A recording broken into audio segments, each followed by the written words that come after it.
अधिकारियों को शाबाशी भी दी और मुख्यमंत्री ने कहा कि कर्णप्रयाग ऋषिकेश रेलवे परियोजना का प्रथम रेलवे स्टेशन विकास में मील का पत्थर साबित होगा। प्रधानमंत्री नरेंद्र मोदी की महत्वाकांक्षी योजना एक बड़ी उपलब्धि बनने जा रही है। प्रधानमंत्री खुद इस योजना का लोकार्पण करेंगे।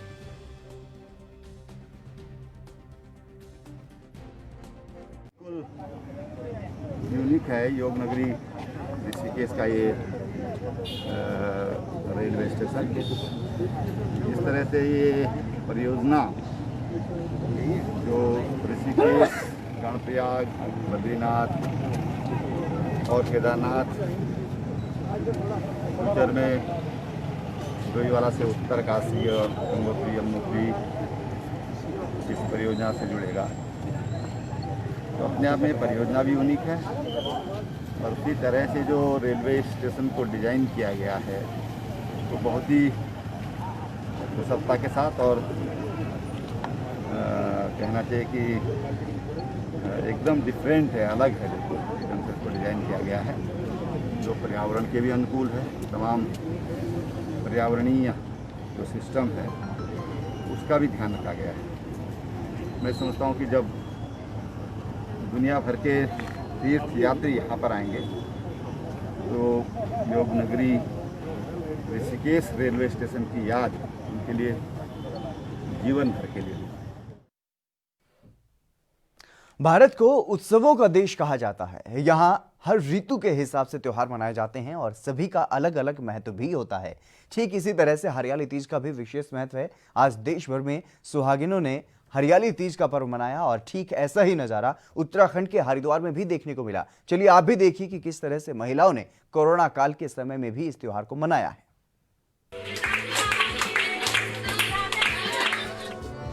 सावन की ठंडी फुहार जब पड़ने लगे और पेड़ों की डाल पर झूले डलने लगे तो समझ जाना कि तीज का त्योहार आ गया। जी हाँ, भारत में तीज के त्योहार का विशेष महत्व होता है। इस दिन महिलाएं सावन के गीत गाती हैं, झूले झूलती हैं, हाथों में मेहंदी लगाती हैं, घेवर, फिरनी, फल मिठाइयों से भगवान का भोग लगाकर इस त्योहार को बहुत ही धूमधाम से मनाती हैं।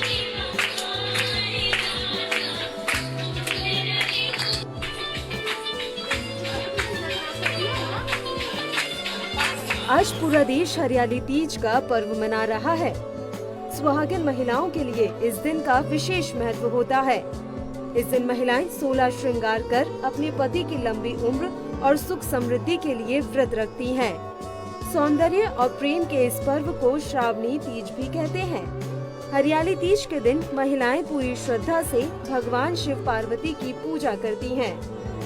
सुहागन स्त्रियों के लिए इस व्रत की बड़ी महिमा है, लेकिन इस साल कोरोना वायरस की वजह से इस पर्व की रौनक कुछ कम नजर आई। हालांकि महिलाओं में इस पर्व को मनाने का उल्लास कम नहीं हुआ। कुछ ऐसा ही नजारा हरिद्वार में देखने को मिला। अपने घरों में हरियाली तीज मना रही महिलाओं ने 16 श्रृंगार कर महादेव और पार्वती की पूजा अर्चना कर अपने सुखी जीवन की कामना की।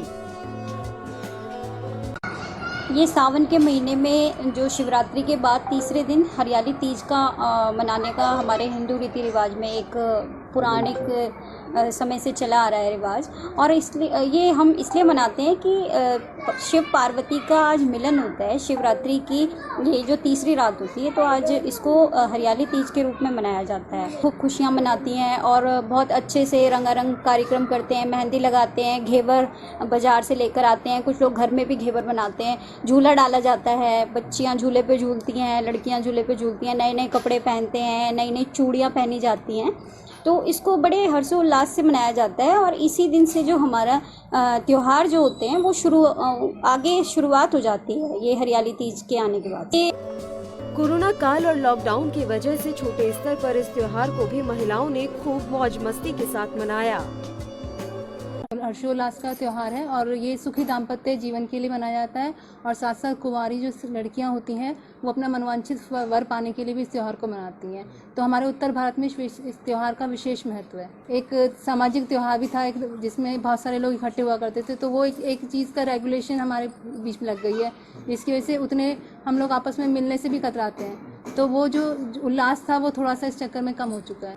आज हम लोगों ने, आज क्योंकि तीज है हम लोगों ने अपने घर में ही इसकी व्यवस्था करी, क्योंकि बहुत ज़्यादा लोगों को हम एकत्रित कर नहीं सकते थे, तो हमने जितने अपने पड़ोस के 2-4 लोग जो थे हम लोगों ने मिलकर, क्योंकि त्यौहार तो ऐसा है जिसको छोड़ा नहीं जा सकता, तो अपने स्तर पर हमने मनाने की उसे कोशिश की। बहुत आनंद आया हमें। आज तीज का त्यौहार था। हम सब बहनों ने इकट्ठे होकर झूले को सजाया और अच्छे से मनाया। हमने गीत गाए और बहुत अच्छे से इस पर्व को मनाने की कोशिश की, जबकि कोरोना काल में फिर भी हमने इसे छोटे पैमाने पे और गाइडलाइंस को फॉलो करते हुए हमने इसे मनाया है। हमें बहुत अच्छा लगा, हमने बहुत हर्षोल्लास से ये पर्व को मनाया है और हम चाहेंगे कि हम ऐसे ही हर साल मनाते आएँ और आगे भी मनाते रहेंगे।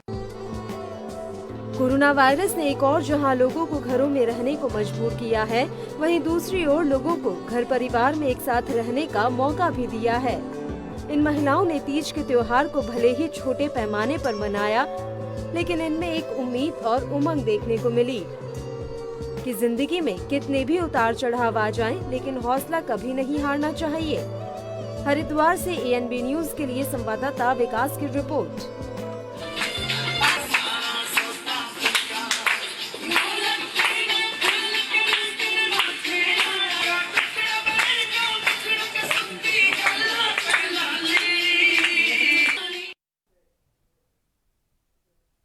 हरिद्वार कुंभ मेला 2021 को लेकर अखाड़ा परिषद और मुख्यमंत्री त्रिवेंद्र सिंह रावत की बुधवार को देहरादून के बाद बैठक जो हुई थी, उसके बाद हरिद्वार पहुंचे अखाड़ा परिषद के अध्यक्ष महंत नरेंद्र गिरी ने पत्रकारों से बातचीत की और बैठक में लिए गए विभिन्न निर्णयों से अवगत करवाया गया।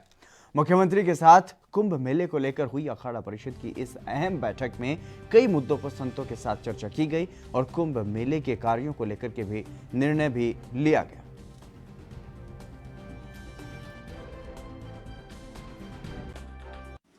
अखाड़ों के अस्थायी निर्माण कार्य के लिए भी उन्होंने कहा है कि बहुत जल्दी पहली किस्त जारी की जाएगी, जिसमें भंडारा है, कुठार है, संत निवास है, ये बनाए जाएंगे, शौचालय हैं, ये बनाए जाएंगे।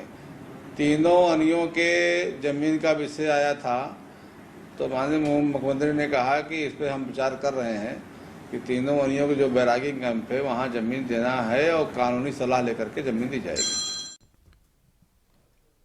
केंद्रीय मानव संसाधन मंत्री डॉक्टर रमेश पोखरियाल निशंक ने आज हरिद्वार में जिला समन्वय और विकास समिति दिशा की बैठक ली और जिसमें उन्होंने हरिद्वार में चल रहे विकास कार्यों की जानकारी ली है।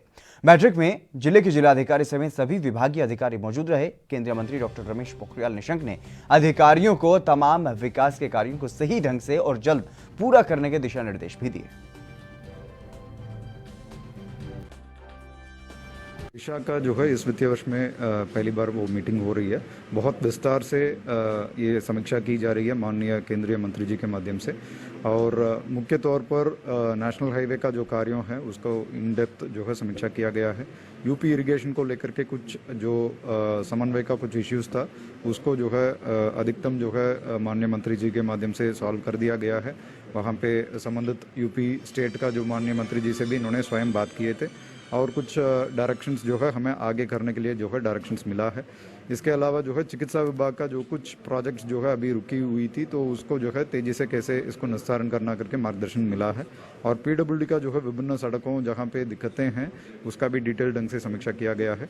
इस प्रकार का जो है अभी भी बैठक चल रही है, तो विस्तार से जो है जब पूरा बैठक खत्म हो जाएगा उसके बाद हम मिनट्स जारी करेंगे। वैश्विक महामारी के बीच रुपयों के अभाव में शिक्षण सामग्री खरीदने से वंचित नन्हे मुन्ने बच्चों की मदद के लिए भारद्वाज मेमोरियल ट्रस्ट ने हाथ आगे बढ़ाया है। ट्रस्ट के अध्यक्ष वीरेंद्र भारद्वाज ने 50 बच्चों को स्कूल बैग, कॉपी, किताब, पेंसिल जैसी सामग्री देकर उनकी हौसला अफजाई की और इस दौरान राज्य मंत्री कृष्ण कुमार सिंघल और नगर कोतवाल रितेश शाह भी वहां पर पहुंचे और वहीं शिक्षण सामग्री मिलने के बाद बच्चों के चेहरे खिल उठे। आपको जैसा कि देखा भी आपने भी कार्यक्रम में, ये जो कोरोना योद्धा थे जिन्होंने इस महामारी के दौरान अच्छा कार्य किया और अपना ध्यान न रख के जनता का ध्यान रखा और अनेकों ऐसे लोग थे जो सामने पिक्चर में नहीं थे लेकिन उनका कार्य आपने देखा होगा, चुपचाप कर रहे थे, उनको भी यहाँ सम्मानित किया गया। और एक कार्यक्रम इन्होंने जो इसमें जोड़ा कि जो गरीब कन्याएं हैं, जो क्षेत्र में जितनी भी गरीब कन्या हैं उनको शिक्षा के लिए बैग, कॉपी, पेन इस प्रकार का उनका शिक्षा का ध्यान रखते हुए गरीब लोगों को बांटने का कार्यक्रम रखा है। ये हमारे भारद्वाज मेमोरियल ट्रस्ट के द्वारा हर साल गरीब कन्याओं को शिक्षण सामग्री वितरण की जाती है और इस कोरोना महामारी को देखते हुए हमने हमारे बीच में कोरोना योद्धाओं को सम्मानित कर उनके हाथों से शिक्षण सामग्री करवाई। कोरोना योद्धा प्रोग्राम के मुख्य अतिथि माननीय कृष्ण कुमार सिंगल जी और अति विशिष्ट अतिथि श्री रितेश साहा, कोतवाल थाना ऋषिकेश, और भाई दिनेश कोठारी जी, रियल एस्टेट एसोसिएशन के अध्यक्ष, जिन्होंने हमारे सभी कोरोना योद्धाओं ने अपना कीमती समय दिया, उसके लिए भी हम उनका बहुत बहुत धन्यवाद अदा करते हैं। मसूरी में 18 गैर सरकारी स्कूलों की ओर से सरकार की गाइडलाइंस को अनदेखा करते हुए मनमाने तरीके से फीस वसूली जा रही है। स्कूल सरकार के आदेश के अनुसार नियमों का पालन नहीं कर रहे हैं। अभिभावक संघ के अध्यक्ष देवेंद्र गंसोला ने यह बताया है कि लॉकडाउन के कारण लगभग सभी की आर्थिक स्थिति खराब हो गई है, फिर भी स्कूल जो है वो अपनी फीस को बढ़ा चढ़ा करके ले रही हैं, जिसके बाद अभिभावक संघ ने फीस माफी के संबंध में एसडीएम मसूरी को ज्ञापन दिया है।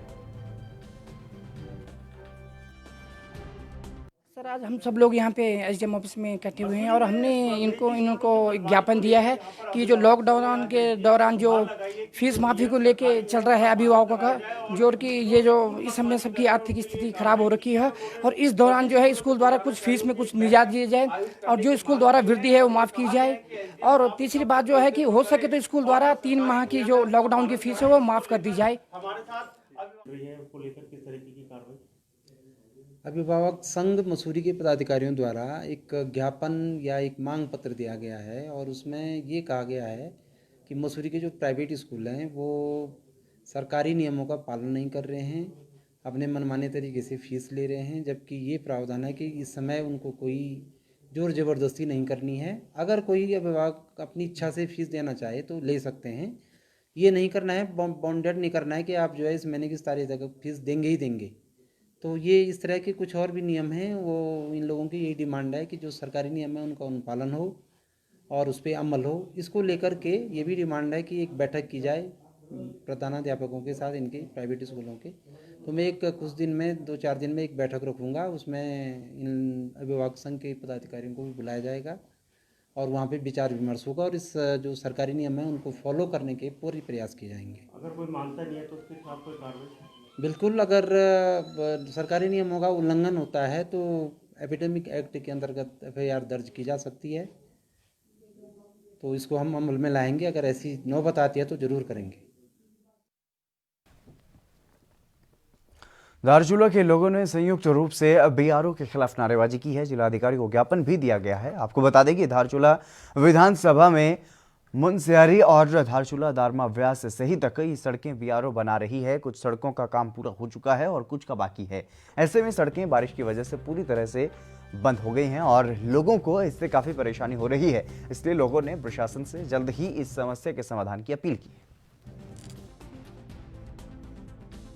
तो सोबला तक ये गरीब का रोड है, इसमें हमेशा गरीब के लोग काम करते हैं। ये कई 1 हफ्ता हो गया यहाँ पर गरीब के लोगों के द्वारा यहाँ पर कोई अभी कार्य नहीं हो रहा है। 1 हफ्ता से रोड बंद है। कई लोग हमारे यहाँ से दुर्गम क्षेत्र से आते हैं, बीमार होकर आते हैं, उनको हमको बुक के लाना पड़ता है। रास्ते में कई दिक्कतों का सामना करना पड़ा। हमने गरीब को कई बार हमने सुझाव देने के बाद भी गरीब अपनी हमारी बातों को अनसुना कर रहा है, केवल हमें कोरे आश्वासन दे रहा है हमको। उसके बाद जो सोबला से हमारा दारमा तक ये बॉर्डर ऑफ डेवलपमेंट आता है, यहाँ पर हमारे टीटाग में हमारे ITBP के जवान भी रहते हैं। वहाँ पर हमारे आज के समय में कुछ भी नहीं, 2-3 हज़ार हमारे ये जो हमारे सैनिक हैं, आज वो बेचारे कभी आएंगे, उनके लिए भी रोड नहीं है। वहाँ पर जो CBW से इतनी घोर लापरवाही किया जा रहा है कि वहाँ पर काम नहीं के बराबर है। 1 बूंद पानी भी आ रहा है, उनका रोड बह जा रहा है। जो रोड की गुणवत्ता भी इतनी कमी है उस रोड को कोई मतलब सोचने लायक नहीं है। इसमें ग्रिप से संबंधित बात हो चुकी है। स्पेशली जो लिपुलिक वाला मार्ग है उसमें काफ़ी लोग प्रभावित हो रहे हैं। तो उनका कहना है कि कल शाम तक का उन्होंने वक्त दे रखा है कि कल शाम तक का पूरी कोशिश करेंगे कि वहाँ पे मार्ग खुल जाए। और स्पेशली जो ये सोबला तिदांग मोटर मार्ग है, वहाँ पे ऑपरेटर की कमी होने की वजह से उनका कहा गया था कि मार्ग खुलने में थोड़ा दिक्कत हो रही थी। बट हमने PWD से बात करके ऑपरेटर भी प्रोवाइड करने की बात कर दी है। तो उनका कहना है कि ठीक है, ऑपरेटर मिल जाएगा तो हम उस पर कंटिन्यू करेंगे। आज वो कार्य शुरू हो गया है। चलिए फिलहाल रुकेंगे एक छोटे से ब्रेक के लिए, जल्द हाजिर होंगे।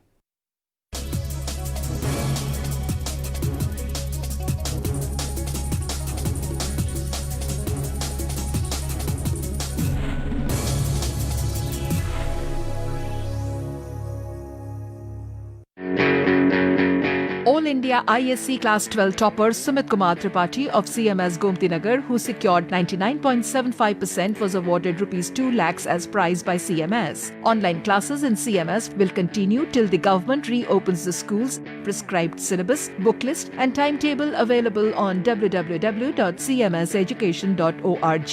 Admissions in CMS for Montessori, nursery to class 11th are open. Contact concerned CMS campus.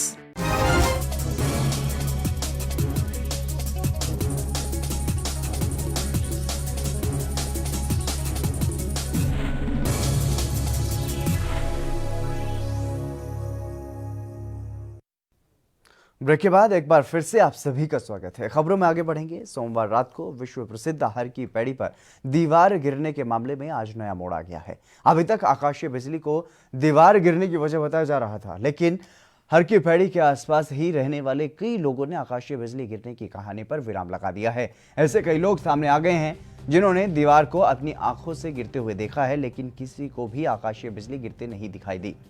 लोगों का कहना है कि बिजली गिरने से दीवार नहीं गिरी है, ये सिर्फ अफवाह है। तेज बारिश होने की वजह से पानी इकट्ठा हो गया था और पानी को निकलने की कहीं जगह नहीं मिली और इसी कारण पानी दीवार में टकराने की वजह से दीवार नीचे गिरी है। और ये दीवार काफी पुरानी थी। गनीमत रही कि जिस वक्त यह हादसा हुआ उस वक्त लोग वहां पर मौजूद नहीं थे, नहीं तो कई लोगों की जान भी जा सकती थी। हमने देखा दीवार गिरी, बस ये देखा सर। मैंने अगर सामान का मेला चल रहा, अगर कोई पब्लिक होती इस टाइम में तो किसी की जान जा सकती। बिजली गिरने के सर मेरे को आवाज नहीं आई। बिजली अगर गिरती तो पूरे में आग लग जाती सर। बिजली नहीं गिरी, बिजली कहीं पे नहीं गिरी। ये सब अफवाहें, न बिजली गिरी है न कोई बादल फटा है। ये पानी, ये यहाँ पे जो पानी तेज बारिश हुई, पानी निकास के लिए कहीं से जगह नहीं मिली, इस कारण ये पानी दीवार में गया और दीवार में रिश्ता हुआ। ये दीवार को उस साइड में गिरा दिया गया। सीवर लाइन है, बिजली की लाइन है और गैस पाइप है इत्यादि जो काम चल रहे हैं, उसकी वजह से जो रोड वगैरह टूटे पड़े हैं उसमें होके पानी का निकास हो नहीं पाया। तो ये देखिए सामने से ये सारी की सारी सड़कें टूटी हो रही कि यहाँ के पानी मरा और ये पूरी की पूरी नीचे की साइड में जो नीचा है ऊपर की तरफ पानी का प्रेशर की वजह से उधर कोई सपोर्ट नहीं मिल पाई। दीवार इतनी बहुत पुरानी थी तो वो टूट गई पानी के बहाव की वजह से। धर्मनगरी हरिद्वार के ज्वालापुर कोतवाली क्षेत्र स्थित एक होटल में नाबालिग छात्रा से दुष्कर्म का मामला सामने आया है। नाबालिग छात्रा रानीपुर कोतवाली क्षेत्र के शिवालिक नगर कॉलोनी की रहने वाली है और नाबालिग ने जब अपने परिजनों को बताया तो परिजनों ने दुष्कर्म की सूचना रानीपुर कोतवाली पुलिस को दी और नाबालिग से दुष्कर्म किए जाने का पुलिस को पता चला तो पुलिस ने तुरंत कार्रवाई करते हुए मामले में 6 आरोपियों को गिरफ्तार किया है और पुलिस ने गिरफ्तार आरोपियों के खिलाफ संबंधित धाराओं में मुकदमा दर्ज कर आरोपियों को जेल भी भेज दिया है।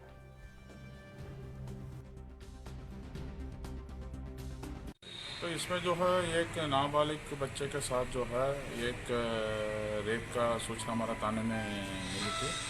तत्काल रूप से जो है इसमें एफआईआर कायम की, जो भी संबंधित लोग हैं उन सबको हमने गिरफ्तार करके जेल भेज दी गई है। अभी विधिवत पूर्व से जो है हम अभी विवेचना कर रहे हैं।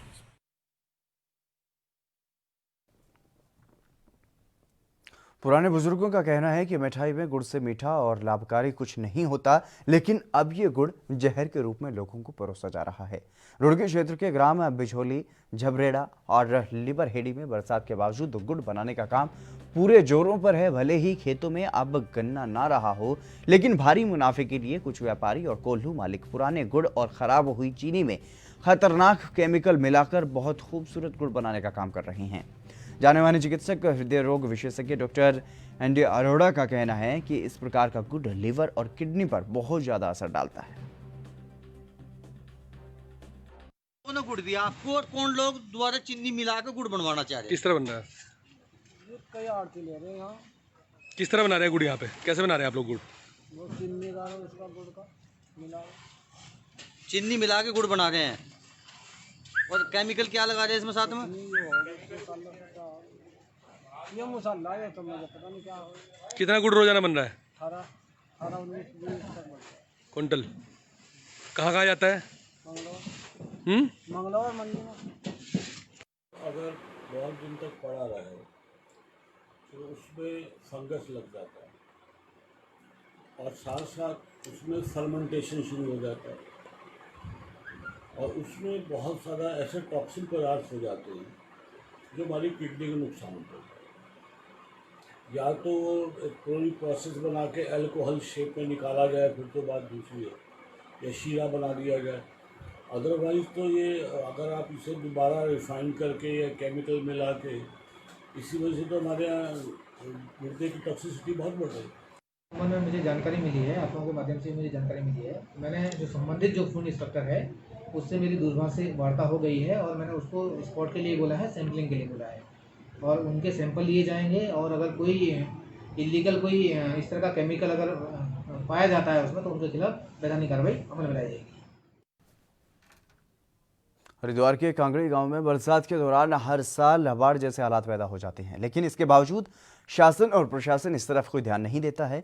हर साल यहां पर कार्यों के नाम पर लाखों रुपए की बर्बादी की जाती है। बावजूद इसके इन हालातों को सुधारा नहीं गया और आज हरिद्वार ग्रामीण विधायक स्वामी यतीश्वरानंद ने कांगड़ी गांव में हो रहे कटाव का निरीक्षण कर सिंचाई विभाग के अधिकारियों को जमकर लताड़ लगाई।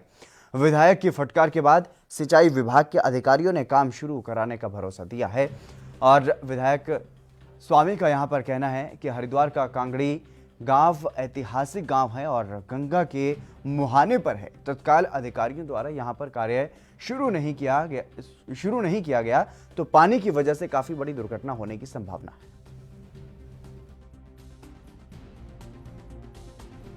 ये कांगड़ी गांव है, बहुत ऐतिहासिक गांव है और ये बिल्कुल एकदम गंगा के मुहावने पर है। अगर तत्काल यहाँ पर अधिकारियों ने काम शुरू नहीं किया तो मैं समझता हूँ बहुत बड़ी दुर्घटना होने की संभावनाएं हैं। उससे केवल कांगड़ी गांव बर्बाद नहीं होगा, उससे कांगड़ी है, गाजीवाड़ी है, श्यामपुर है, सज्जनपुर है, आगे पीली है, टाटवाला है, कम से कम 8-10 गांव इससे प्रभावित होंगे और यहाँ पर तत्काल काम शुरू करने की आवश्यकता है। मैंने पहले भी जिलाधिकारी जी को कहा था कि यहाँ पर इस काम को शुरू करवाया जाए। यहाँ के एक्शन से भी मैंने बात करी थी, लेकिन अब तक किसी के भी कान पर जो नहीं रहेंगी है। मैंने ये भी कहा था कि अगर हम यहाँ पर कोई रिवर ट्रेनिंग नहीं कर सकते तो तत्काल यहाँ डाइवर्जन का काम शुरू किया जाए, तो लेकिन अब तक कोई काम शुरू नहीं किया है। आज सिंचाई विभाग के अधिकारी मेरे साथ यहाँ पर आए हैं, लेकिन अब तो ये तात्कालिक व्यवस्था। प्रदेश में अफसरशाही लगातार हावी हो रही है और अधिकारी अपनी मनमानी करते हुए दिख रहे हैं, यह कहना है कांग्रेस का। और दरअसल कैबिनेट मंत्री मदन कौशिक ने सचिवालय में बैठक बुलाई थी जिसमें कुंभ को लेकर के सभी विभाग के अधिकारियों के साथ समीक्षा बैठक होनी थी, लेकिन अधिकारियों को नदारद देखते हुए मदन कौशिक नाराज हो गए और बैठक से उठकर चले गए, जिसको लेकर अब कांग्रेस लगातार सवाल उठा रही है। कांग्रेस का कहना है कि नौकरशाही सरकार के ऊपर हावी होती हुई दिख रही है और कांग्रेस के प्रदेश उपाध्यक्ष सूर्यकांत धस्माना ने यह कहा है कि दोष अधिकारियों का नहीं है, दोष उनका है जो सरकार चला रही हैं, उनको सरकार चलानी नहीं आती, लिहाजा आज प्रदेश में विकास का पहिया रुका हुआ है। आपके सामने, आपके कैमरों के सामने वो अपना गुस्सा नियंत्रित नहीं कर पाए, गुस्से में बैठक में उठ के चले गए। लेकिन इसके अलावा तमाम चीज़ें हैं जो ढकी हुई हैं, जो आपको पता नहीं है, और वो बातें वो हैं जिससे राज्य के मुख्य सचिव को सर्कुलर जारी करना पड़ रहा है कि अधिकारी चुने हुए जनप्रतिनिधियों का सम्मान करें। वो बातें वो हैं जिसके कारण राज्य के मुख्यमंत्री को कहना पड़ रहा है कि मंत्रिमंडल के सदस्यों की बैठकों में अधिकारी जावें। उनकी बाध्यता है, उनको जाना चाहिए, लेकिन नहीं जा रहे हैं, और नहीं जा रहे हैं इसलिए मुख्यमंत्री को कहना पड़ रहा है सार्वजनिक रूप से। इसका मतलब राज्य में नौकरशाही पे किसी प्रकार का नियंत्रण राज्य की सरकार का नहीं है, चुने हुए जो हमारे सरकार के लोग हैं उनका नियंत्रण नहीं है, और उसी कारण आज राज्य में आप देख रहे हैं विकास का पहिया पूरी तरह से पटरी पे उतरा हुआ है। और ये दोष अधिकारियों का नहीं है, ये जिनका जिम्मेदारी है सरकार को चलाने की उनका दोष है, यानी कि उनको सरकार चलाना ही नहीं आता। वहीं गदरपुर थाने में उस वक्त हड़कंप मच गया जब 2 दरोगा और 1 सिपाही की रिपोर्ट कोरोना पॉजिटिव पाई गई, जिसके बाद तीनों को क्वारंटीन सेंटर भेजा गया और बाकी थानों से संबंधित लोगों की जांच की जा रही है। और बता दें कि गदरपुर के थाना अध्यक्ष जसविंदर सिंह ने 50 पुलिसकर्मियों का सैंपल टेस्ट के लिए भेजा था, जिसमें से 3 पुलिसकर्मियों की रिपोर्ट पॉजिटिव पाई गई। बाकी 47 पुलिसकर्मियों की रिपोर्ट नेगेटिव आई है, जिसके बाद गदरपुर थाने को सील कर दिया गया है और थाने से संबंधित सभी कार्य मितोष मोड़ की चौकी से संचालित किए जाएंगे। कोविड-19 के संक्रमण के चलते कुछ हमारे पुलिस जन भी संक्रमित पाए गए थे, जिसमें 2 जनों के कल संक्रमित पाए जाने पर उनको तत्काल प्रभाव से जो है क्वारंटाइन किया गया था और वरिष्ठ पुलिस अधीक्षक महोदय को एक रिपोर्ट प्रेषित कर थाना बंद करने के लिए और थाने के जितने भी कार्य हैं वो चौकी महतोज से संचालित करने के लिए एक निवेदन किया गया था, जिस पर वरिष्ठ पुलिस अधीक्षक महोदय द्वारा आदेश किया है कि अग्रिम आदेश तक जब तक ये पूरा थाने का टेस्ट ना हो जाए और सभी जगह से क्लीन चिट ना हो जाए तब तक जो है ये थाने का कार्य बंद रहेंगे और जितने भी जनता की समस्याएं हैं वो तत्काल प्रभाव से चौकी महतोज से सुनी जाएंगी। तो उसी के मद्देनज़र आज भी हमारे द्वारा टेस्ट कराया गया था, जिसमें 3 लोग और हमारे पॉजिटिव आए हैं, अन्य लोग हमारे नेगेटिव आ गए हैं। इनको भी जो है तत्काल जो विधि के अनुसार इनके लिए जो कार्रवाई बनी है उसके तहत कार्रवाई की जा रही है और अग्रिम आदेश तक अभी थाना बंद। एक कांस्टेबल दोनों पॉजिटिव आए थे, तो एसआई जो हमारे अभी इंचार्ज साहब हैं जसविंदर जी, उनके द्वारा कहा गया था कि सबका टेस्ट होना चाहिए, तो हमने व्यवस्था की थी 50 किटों की। इन 50 आदमियों का, जिसमें सारे एसआई थे, लेडी कांस्टेबल थे, धोबी था, सबका टेस्ट किया गया। उन 50 का रैपिड एंटीजन टेस्ट किट से किया गया, जिसमें 3 की पॉजिटिव आई है, बाकी 47 आज निगेटिव आए हैं। और जहाँ तक पत्रकार बंधुओं का सवाल है, आप सर एक लिस्ट बना के देंगे, कभी भी आप आइए अस्पताल में, आपका स्वागत है। आप 9-10 बजे हमें लिस्ट दे दें, उसके बाद हम आपको टाइम बता देंगे, उतने बजे आके सबका हम RT-PCR का सैम्पलिंग करवा लेंगे।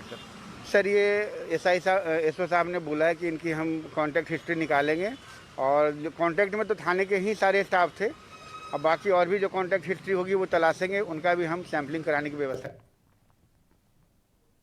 चलिए फिलहाल आपने उत्तराखंड में बस इतना ही। आप बने रहिए ANP न्यूज़ के साथ।